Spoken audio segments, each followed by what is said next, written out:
ಸ್ನೇಹಿತರೆ, ಕಳೆದ health awareness ಸೀರೀಸ್ನಲ್ಲಿ ನಾವು ಮೈಗ್ರೇನ್ ಬಗ್ಗೆ ತಿಳ್ಕೊಂಡಿದ್ದೀವಿ.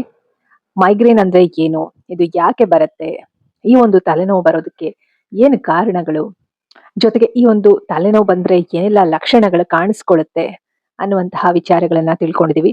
ಇವತ್ತಿನ ವಿಡಿಯೋನಲ್ಲಿ ಈ ಒಂದು ಮೈಗ್ರೇನ್ ಅನ್ನ ನಾವು ಹೋಗ್ಲಾಡ್ಸೋದಕ್ಕೆ, ಈ ಒಂದು ಮೈಗ್ರೇನ್ ತಲೆನೋವು ಅಥವಾ ಅರ್ಧ ತಲೆನೋವು ಅಂತ ನಾವೇನ್ ಕರಿತೀವಿ, ಇದನ್ನ ನಾವು ಕಮ್ಮಿ ಮಾಡ್ಕೊಳ್ಳೋದಕ್ಕೆ 7ರಿಂದ 8 ಸಿಂಪಲ್ ಹ್ಯಾಬಿಟ್ಸ್, ಯಾವ ರೀತಿ ನಮ್ಮ ಏನು ದಿನನಿತ್ಯದ ಚಟುವಟಿಕೆಗಳಲ್ಲಿ ಯಾವ ಅಭ್ಯಾಸಗಳನ್ನ ನಾವು ಮಾಡ್ಕೊಳ್ಬೇಕು ಅನ್ನುವಂತಹ ವಿಚಾರವನ್ನ ತಿಳ್ಕೊಳ್ತಾ ಹೋಗೋಣ.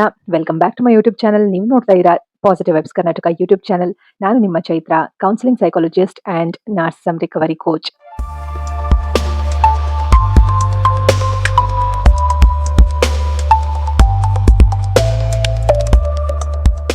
ಸ್ನೇಹಿತರೆ, ಈ ಒಂದು ಮೈಗ್ರೇನ್ ತಲೆನೋವು ಅಂದ್ರೆ ಏನು ಅಂತ ಈಗ ಆಲ್ರೆಡಿ ನಾವು ತಿಳ್ಕೊಂಡಿದೀವಿ.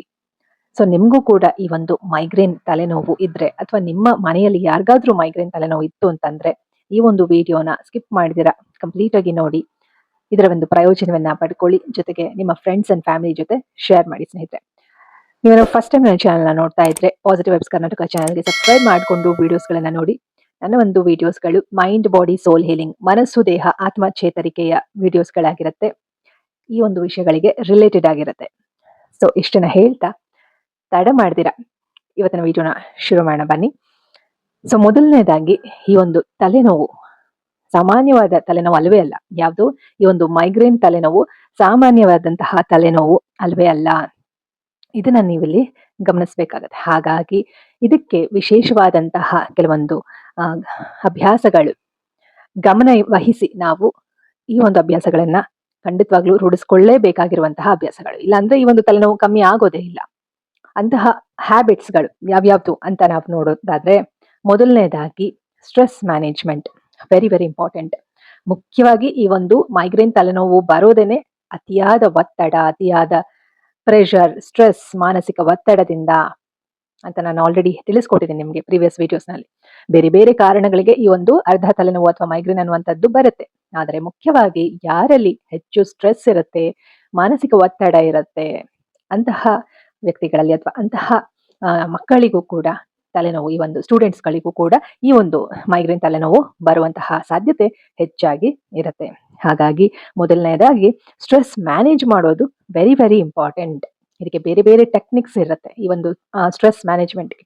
ಅದನ್ನ ನಾನು ನಿಮಗೆ ಸಪರೇಟ್ ವಿಡಿಯೋಸ್ನಲ್ಲಿ ತಿಳಿಸ್ಕೊಡ್ತೀನಿ.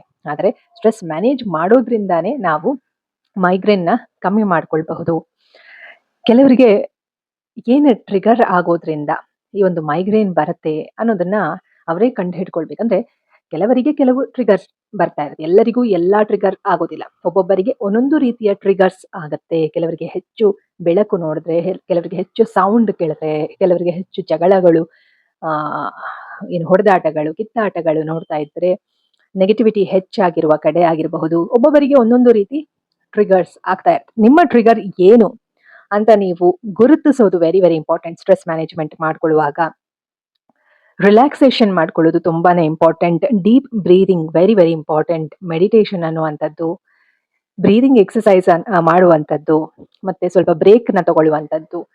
ಕಂಟಿನ್ಯೂಸ್ ಆಗಿ ಕೆಲಸ ಮಾಡ್ತಾ ಇದ್ರೆ ಅಥವಾ ಕಂಟಿನ್ಯೂಸ್ ಆಗಿ ಓದ್ತಾ ಇದ್ರೆ, ತುಂಬಾ ಎಕ್ಸಾಮ್ ಸ್ಟ್ರೆಸ್ ಮಾಡ್ಕೊಳ್ಳುವಂಥದ್ದು, ಭಯದ ವಾತಾವರಣವನ್ನ ಏನು ಹೆಚ್ಚಾಗಿ ನಾವು ಅಂತಹ ಒಂದು ವಾತಾವರಣದಲ್ಲಿ ತೊಡಗಿಸ್ಕೊಂಡ್ರೆ, ಭಯದ ವಾತಾವರಣದಲ್ಲಿ ಹೆಚ್ಚಿನ ಹೊತ್ತು ಇದ್ದಾಗ ಅಂತಹ ಟೈಮಲ್ಲಿ ಸ್ಟ್ರೆಸ್ ಜಾಸ್ತಿ ಆಗುತ್ತೆ. ಸೊ ಹಾಗಾಗಿ ಯಾವುದು ನಿಮಗೆ ಟ್ರಿಗರ್ ಆಗ್ತಾ ಇದೆ ಅಂತ ಗುರುತಿಸಿ, ಅದಕ್ಕೆ ತಕ್ಕನಾದಂತಹ ಏನು ಮ್ಯಾನೇಜ್ ಮಾಡಬಹುದಾದಂತಹ ಟೆಕ್ನಿಕ್ಗಳನ್ನ ನೀವು ಅಪ್ಲೈ ಮಾಡಿದ್ರೆ, ನಿಮ್ಮ ಜೀವನದಲ್ಲಿ ಅಪ್ಲಿಕೇಶನ್ ಮಾಡಿದ್ರೆ, ಈ ಒಂದು ಮೈಗ್ರೇನ್ ತಲೆನೋವು ಖಂಡಿತವಾಗ್ಲೂ 100% ಕಮ್ಮಿ ಆಗತ್ತೆ. ಎರಡನೇದಾಗಿ, maintain regular sleep, very very important. ನಿದ್ದೆ ಅನ್ನೋದು ತುಂಬಾ ಇಂಪಾರ್ಟೆಂಟ್. ಆದ್ರೆ ಇದು ನಮ್ಗೆ ನಿದ್ದೆ ಬಾ ಅಂದಾಗ ಬರೋದು, ಬರ್ಬೇಡ ಅಂದಾಗ ಬರ್ದೇ ಇರೋದು ಆಗೋದಿಲ್ಲ. ಇದು ಬಯೋಲಾಜಿಕಲ್ ಏನು ಫಂಕ್ಷನ್ ಅಲ್ವಾ. ಹಾಗಾಗಿ ಕೆಲವೊಮ್ಮೆ ನಿದ್ದೆ ಬರ್ಲಿಲ್ಲ ಅಂತಂದ್ರೆ ನಾವು ಫೋರ್ಸ್ಫುಲಿ ಕೂಡ ನಿದ್ದೆ ಮಾಡೋದಕ್ಕೆ ಸಾಧ್ಯ ಆಗೋದಿಲ್ಲ. ಆದರೆ ನಿದ್ದೆ ಬರೋದಕ್ಕೆ ಏನೆಲ್ಲ ಬೇರೆ ತಯಾರಿ ಮಾಡ್ಕೊಳ್ಬೇಕು ಅದನ್ನ ನಾವು ಮಾಡಬಹುದು ಅಲ್ವಾ ಸ್ನೇಹಿತರೆ. ರೆಗ್ಯುಲರ್ ಆಗಿ ನಾವು ಯಾವ್ಯಾವ ಟೈಮ್ಗೆ ಏನೇನು ಮಾಡ್ಬೇಕು ಅದನ್ನೇ ಮಾಡ್ಬೇಕಾಗುತ್ತೆ. ಬೆಳಿಗ್ಗೆ ಎದ್ದು ತಿಂಡಿ ತಿನ್ನುವ ಟೈಮಲ್ಲಿ ತಿಂಡಿ ತಿನ್ನುವಂಥದ್ದು, ಊಟ ಮಾಡುವ ಟೈಮಲ್ಲಿ ಊಟ ಮಾಡುವಂಥದ್ದು, ನೀರು ಕುಡಿಯುವ ಟೈಮಲ್ಲಿ ನೀರು ಕುಡಿಯುವಂಥದ್ದು, ವಾಕಿಂಗು, ಎಕ್ಸಸೈಸು, ಈ ಎಲ್ಲಾ ಅಭ್ಯಾಸಗಳು ದಿನನಿತ್ಯದ ಡೈಲಿ ಲೈಫ್ ಆಕ್ಟಿವಿಟೀಸ್, ದಿನನಿತ್ಯದ ಚಟುವಟಿಕೆಗಳನ್ನ ಸರಿಯಾದ ಟೈಮ್ಗೆ ಮಾಡಿದ್ರೆ ರಾತ್ರಿ ಸರಿಯಾದ ಟೈಮ್ಗೆ ನಿದ್ದೆ ಬರುತ್ತೆ ಅಲ್ವಾ ಸ್ನೇಹಿತರೆ? ಇಲ್ಲ ಅಂತಂದ್ರೆ ಎಲ್ಲವೂ ಕೂಡ ವ್ಯತ್ಯಾಸ ಆಗ್ತಾನೆ ಹೋಗುತ್ತೆ. ಹಾಗಂತ ಹೇಳಿ ಯಾವಾಗ್ಲೂ ಕೂಡ ನಾವು ಪರ್ಫೆಕ್ಟ್ ಆಗೇ ಇರೋದಕ್ಕೆ ಸಾಧ್ಯ ಆಗೋದಿಲ್ಲ. ಎಷ್ಟೋ ಸರ್ತಿ ನಮಗೂ ಕೂಡ ನಿದ್ದೆ ಬಂದಿರೋದಿಲ್ಲ ಅಲ್ವಾ? ಯಾರೇ ಆಗ್ಲಿ ಅದು ಅಲ್ವಾ? ಹಾಗಾಗಿ ಪ್ರತಿಯೊಬ್ರು ಕೂಡ ನಾವು ನಿದ್ದೆ ಬರ್ತಿಲ್ಲ ಅಂತಂದಾಗ್ಲೂ ಕೂಡ ನಾವು ಯಾವ ರೀತಿ ಮ್ಯಾನೇಜ್ ಮಾಡಬೇಕು ಅಂತ ಸೊಲ್ಯೂಷನ್ ಹುಡ್ಕೋದ್ರ ಕಡೆ ನಾವು ಗಮನ ಕೊಡ್ಬೇಕಾಗತ್ತೆ. ಹೇಗೆ ನಮ್ಮ ಲೈಫ್ನ ನಾವು ಸರಿ ಮಾಡ್ಕೊಳ್ಬೇಕು ಅನ್ನೋದ್ರ ಕಡೆ ಗಮನ ಕೊಡ್ಬೇಕಾಗತ್ತೆ ಸ್ನೇಹಿತರೆ. ಸೊ ಹಾಗಾಗಿ ನೀವು ರೆಗ್ಯುಲರ್ ಆಗಿ ಒಂದು ಟೈಮ್ ಇಟ್ಕೊಂಡು ಆ ಟೈಮಲ್ಲಿ ಮಲಗೋದು very very important. At least ಒಂದು 11 o'clock 10 o'clock 10ಗೆ ಮಲಗಿದ್ರೆ ಒಳ್ಳೇದು. ಅಟ್ ಲೀಸ್ಟ್ 11ಗಾದ್ರೂ ಮಲಗಬೇಕು. ಇತ್ತೀಚಿನ ದಿನಗಳಲ್ಲಿ ಸ್ಟೂಡೆಂಟ್ಸ್ ಆಗಿರ್ಬೋದು ಅಥವಾ ನಾವೇ ಕೆಲಸ ಮಾಡೋರಾಗಿರ್ಬೋದು ತುಂಬಾ ಲೇಟ್ ಆಗ್ತಾ ಇದೆ ಮಲಗೋದಲ್ವಾ? ಆ ಥರ ಲೇಟ್ ಆದಾಗ್ಲೂ ಸ್ವಲ್ಪ ಲೇಟಾಗಿ ಎದ್ದೇಳೋದು, ಈ ರೀತಿ ಮಾಡಬೇಕು. ರಾತ್ರಿನೂ ಲೇಟಾಗಿ ಮಲಗೋದು, ಬೆಳಿಗ್ಗೆನೂ ಬೇಗ ಎದ್ದೇಳೋದು, ಮತ್ತೆ ಕೆಲಸಕ್ಕೆ ಓಡೋಗೋದು ಅಥವಾ ಸ್ಕೂಲ್ ಕಾಲೇಜ್ಗೆ ಓಡೋಗೋದು, ಈ ರೀತಿ ಆಗ್ಬಿಟ್ರೆ ಬಾಡಿಗೆ ರೆಸ್ಟ್ ಸಿಗೋದಿಲ್ಲ. ಅವಾಗ ನಮ್ಮ ನರ್ವಸ್ ಸಿಸ್ಟಮ್ಗೆ ತುಂಬಾನೇ ಎಫೆಕ್ಟ್ ಆಗತ್ತೆ. ಹಾಗಾಗಿ ನಿದ್ದೆ ಅನ್ನೋದು ವೆರಿ ವೆರಿ ಇಂಪಾರ್ಟೆಂಟ್. ನಮ್ಮ ಒಂದು ನರ್ವಸ್ ಸಿಸ್ಟಮ್ನ ರಿಪೇರ್ ಮಾಡೋದಕ್ಕಾಗಿರ್ಬೋದು, ಮಲಗಿದ ಟೈಮಲ್ಲಿ ನಾವು ಯಾವಾಗ ಮಲಗಿರ್ತೀವೋ ಅವಾಗ ನಮ್ಮ ಬಾಡಿ ರಿಪೇರ್ ಆಗ್ತಾ ಇರುತ್ತೆ. ಹಾಗಾಗಿ ನಾವು ಮಲಗೋದು ತುಂಬಾನೇ ಇಂಪಾರ್ಟೆಂಟ್. ಇನ್ನು ಮೂರನೇದಾಗಿ ಡೋಂಟ್ ಸ್ಕಿಪ್ ಮೀಲ್ಸ್. ಊಟವನ್ನ ನೀವು ಸ್ಕಿಪ್ ಮಾಡಬಾರ್ದು. ಹೆಚ್ಚಾಗಿ ಸ್ಟೂಡೆಂಟ್ಸ್ಗಳು ಸ್ಕಿಪ್ ಮಾಡ್ತಾ ಇರ್ತಾರೆ. ನಾವು ಕೂಡ ಸ್ಕೂಲ್ ಕಾಲೇಜಲ್ಲಿ ಮಾಡೇ ಇರ್ತೀವಿ ಅಲ್ವಾ?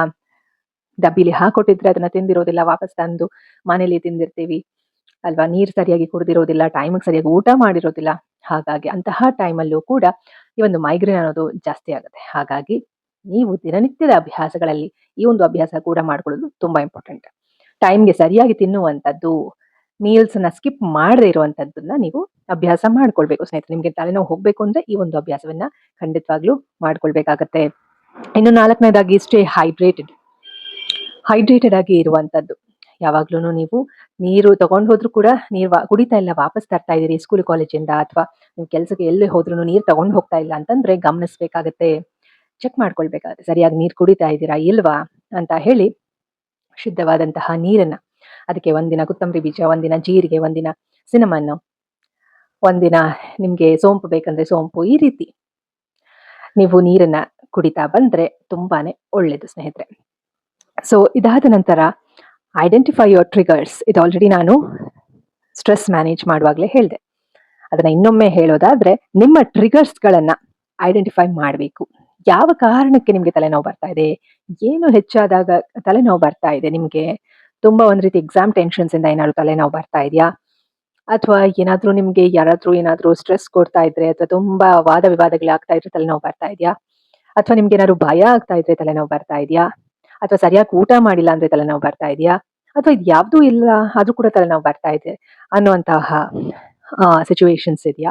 ಈ ರೀತಿ ನಿಮ್ಗೆ ಯಾವ ಒಂದು ಕಾರಣಕ್ಕೆ ತಲೆನೋವು ಬರ್ತಾ ಇದೆ, ಅಥವಾ ನಿದ್ದೆ ಸರಿ ಮಾಡಿಲ್ಲ ಅಂತಂದ್ರೆ ತಲೆನೋವು ಬರ್ತಾ ಇದೆಯಾ, ಈ ರೀತಿ ನಿಮ್ಮ ಟ್ರಿಗರ್ ಏನು ಅಂತ ಗುರುತಿಸಿ ಅದನ್ನ ಹ್ಯಾಂಡಲ್ ಮಾಡೋದ್ರ ಕಡೆ ನೀವು ಗಮನ ಕೊಡ್ಬೇಕಾಗತ್ತೆ.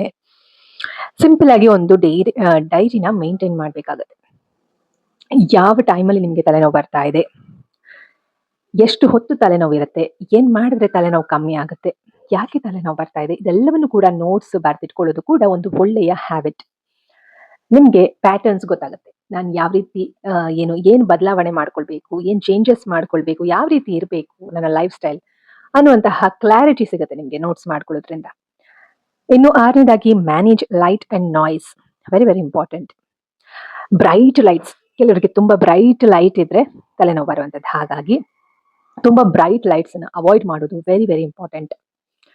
ಜೊತೆಗೆ ನೀವು ಈವ್ನಿಂಗ್ ಟೈಮ್ ಸ್ವಲ್ಪ ಡಿಮ್ ಲೈಟ್ಸ್ ಅನ್ನ ಯೂಸ್ ಮಾಡೋದು ವೆರಿ ವೆರಿ ಇಂಪಾರ್ಟೆಂಟ್. ತುಂಬಾ ಬ್ರೈಟ್ ಲೈಟ್ ಹಾಕೇ ಇದ್ರೆ ಈವ್ನಿಂಗ್ ಟೈಮ್ ಅಥವಾ ನೈಟ್ ಟೈಮ್ ತಡರಾತ್ರಿವರೆಗೂ ಕೂಡ ಬ್ರೈಟ್ ಲೈಟ್ಸ್ ಇದ್ರೆ ಮನೆಯಲ್ಲಿ ಏನಾಗುತ್ತೆ, ನೈಟ್ ಆಗಿದೆ ಅನ್ನುವಂತಹ ಸಿಗ್ನಲ್ ನಮ್ಮ ಬ್ರೈನ್ಗೆ ಹೋಗೋದಿಲ್ಲ. ಆ ಥರ ಟೈಮಲ್ಲೂ ಕೂಡ ನಮ್ಮ ಬ್ರೈನ್ಗೆ ರೆಸ್ಟ್ ಸಿಗೋದಿಲ್ಲ. ಜೊತೆಗೆ ನಾಯ್ಸ್, ಅತಿಯಾದ ಶಬ್ದ ಕೆಲವರಿಗೆ ಆಗೋದಿಲ್ಲ, ಅದನ್ನು ಕೂಡ ಅವಾಯ್ಡ್ ಮಾಡುವಂಥದ್ದು ವೆರಿ ವೆರಿ ಇಂಪಾರ್ಟೆಂಟ್.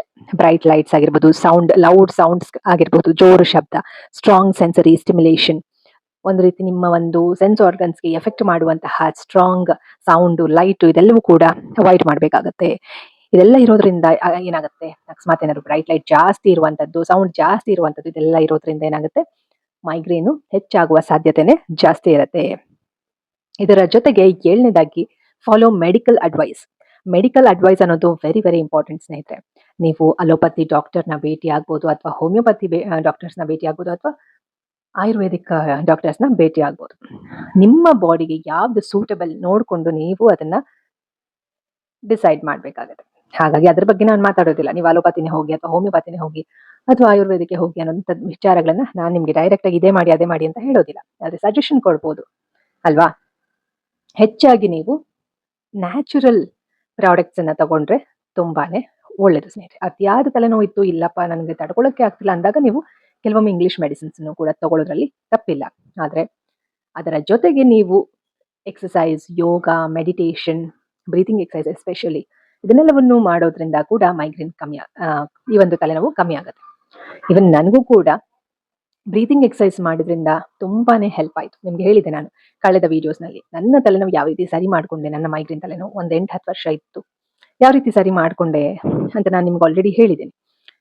ಸಾರಿ, ಹೇಳಿರ್ಲಿಲ್ಲ, ಹೇಳ್ತೀನಿ ಅಂತ ಹೇಳಿದ್ದೆ ಈ ಒಂದು ವಿಡಿಯೋಲಿ, ಅದನ್ನ ಹೇಳಿರ್ತೀನಿ. ಬಟ್ ಮುಂದಿನ ವಿಡಿಯೋನಲ್ಲಿ ಕಂಪ್ಲೀಟ್ ಆಗಿ ನಿಮ್ಗೆ ಯಾವ 2 ಎಕ್ಸಸೈಸ್ ಮಾಡಿದ್ರೆ ಈ ಒಂದು ಮೈಗ್ರೇನ್ ತಲೆನೋವಿಗೆ ತುಂಬಾನೇ ಎಫೆಕ್ಟಿವ್ ಆಗಿರುತ್ತೆ ಅನ್ನುವಂತಹ ವಿಚಾರವನ್ನು ಕೂಡ ತಿಳಿಸ್ಕೊಡ್ತೀನಿ.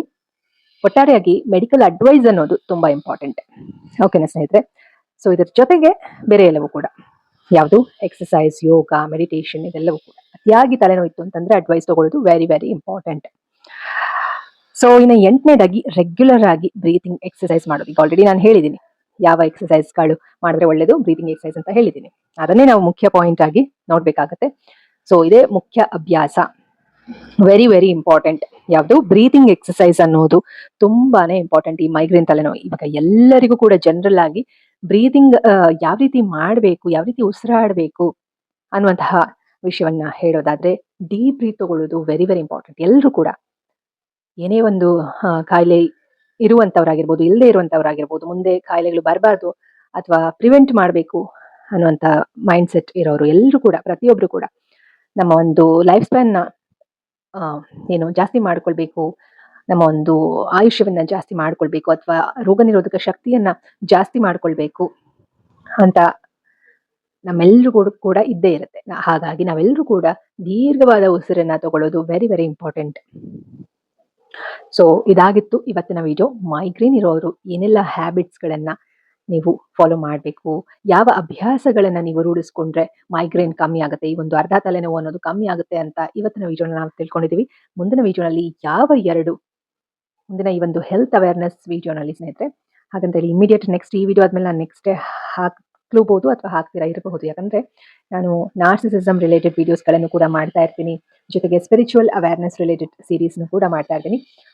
ಸೈಕಾಲಜಿ ರಿಲೇಟೆಡ್ ಕಾನ್ಸೆಪ್ಟ್ಗಳು, ಬೇರೆ ಬೇರೆ ಕಾನ್ಸೆಪ್ಟ್ಗಳು ಕೂಡ ಶೇರ್ ಮಾಡ್ತಾ ಇರ್ತೀನಿ ನಿಮ್ಮ ಜೊತೆಗೆ. ಹಾಗಾಗಿ ಪ್ಲೇ ಲಿಸ್ಟ್ಗೆ ಹೋಗಿ ನೀವು ಹೆಲ್ತ್ ಅವೇರ್ನೆಸ್ ರಿಲೇಟೆಡ್ ಸೀರೀಸ್ನಲ್ಲಿ ನಿಮಗೆ ಕಂಟಿನ್ಯೂಟಿ ಸಿಗುತ್ತೆ. ಈ ಒಂದು ಮೈಗ್ರೇನ್ ರಿಲೇಟೆಡ್ ಆಗಿರ್ಬೋದು, ಬೇರೆ ಬೇರೆ ಹೆಲ್ತ್ ಇಶ್ಯೂಸ್ ಬಗ್ಗೆ ನಿಮಗೆ ಒಂದು ಕಂಟಿನ್ಯೂಟಿ ಸಿಗುತ್ತೆ. ಯಾವ್ದಾದ್ಮೇಲೆ ಯಾವ್ದು ಆರ್ಡರ್ ಅಲ್ಲಿ ನೀವು ನೋಡ್ಕೊಂಡು ಹೋಗ್ಬೋದು. ಸೊ ಹಾಗಾಗಿ ಮುಂದಿನ ಹೆಲ್ತ್ ಅವೇರ್ನೆಸ್ ರಿಲೇಟೆಡ್ ಸೀರೀಸ್ನಲ್ಲಿ ನಾನು ನಿಮಗೆ ಯಾವ 2 ಎಕ್ಸಸೈಸ್ ಮಾಡಿದ್ರೆ ನಿಮ್ಮ ಒಂದು ಮೈಗ್ರೇನ್ ವಿತಿನ್ 15 ಡೇಸ್ ಕಂಟ್ರೋಲ್ಗೆ ಬರುತ್ತೆ ಅನ್ನುವಂತಹ ವಿಚಾರವನ್ನ ತಿಳಿಸ್ಕೊಡ್ತೀನಿ. ಇದೇ ಒಂದು ಟೆಕ್ನಿಕ್, ಇದೇ ಒಂದು ಬ್ರೀತಿಂಗ್ ಎಕ್ಸಸೈಸ್ ನಾನು ಕೂಡ ಮಾಡಿದ್ದೆ, ನನಗೂ ಕೂಡ ಒಬ್ರು ಹೇಳ್ಕೊಟ್ಟಿದ್ರು, ಅದನ್ನು ಕೂಡ ತಿಳಿಸ್ಕೊಡ್ತೀನಿ ನಾನು ನಿಮ್ಗೆ. ಸೊ ಇದಾಗಿತ್ತು ಇವತ್ತಿನ ವಿಡಿಯೋ. ಮುಂದಿನ ವಿಡಿಯೋನಲ್ಲಿ ನಾವು ಮತ್ತೊಂದು ಒಳ್ಳೆಯ ವಿಚಾರದೊಂದಿಗೆ ಸಿಗೋಣ. Take care of your mind, body, soul and your heart. Be kind to your mind, body, soul and your heart. Think positive, be an optimist. Life is beautiful and make the most of it. ಎಲ್ಲರಿಗೂ ಶುಭವಾಗಲಿ. ಧನ್ಯವಾದಗಳು.